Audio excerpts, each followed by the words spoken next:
জায়েজ কিনা এটাই। হ্যাঁ হ্যাঁ হ্যাঁ, জি, তাদেরকে খাওয়ানো কি ঠিক হবে কিনা? খাওয়ানো জায়েজ নয়, খাওয়ানো জায়েজ নয়, এটি হিন্দুদের হিন্দুদের কাজ। হ্যাঁ, এটি বিজাতির কাজ, এটি মুসলমানদের কাজ নয়। মৃত ব্যক্তির খাওয়া এটা জাহিলিয়াত। মৃত ব্যক্তিকে কেন্দ্র করে কবর জিয়ারতের দাওয়াত, তারপরে 40 দাও, 3 দিনের দাওয়াত, অথবা এইসব লোকেরা কবর টবর খনন করেছে আর খেদমত করেছে, সেজন্য তাদেরকে ভোজ ভাজ করাইতে হবে, গরিব মিসকিনকে খাওয়াইতে হবে, এগুলো সব হারাম, বেদাত এবং জাহান্নামে যাওয়া। এতে আপনার বাবারও ফায়দা হবে না, আর আপনি খরচ করবেন আপনারও ফায়দা হবে না, আপনার বাবাও গুনাহগার, আপনিও গুনাহগার, আপনার গ্রামবাসীও গুনাহগার। তবে যেটা করবেন যে তারা যদি পরিশ্রম করে থাকে তাহলে তাদেরকে পারিশ্রমিক দিয়ে দিবেন। ঠিক আছে, কবর খনন করেছে তাদেরকে পয়সা দিয়ে দেন।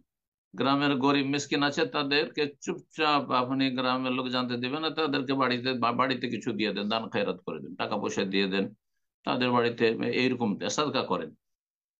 হ্যাঁ, মসজিদ তৈরি করে দেন, মাদ্রাসা তৈরি করে দেন, এতিমখানা তৈরি করে দেন। হ্যাঁ, অথবা আপনি আংশিক দান খেরাত করুন, কিন্তু এই ভোজ ভাজ করে খাওয়া এটি জাহেলি যুগের প্রথা।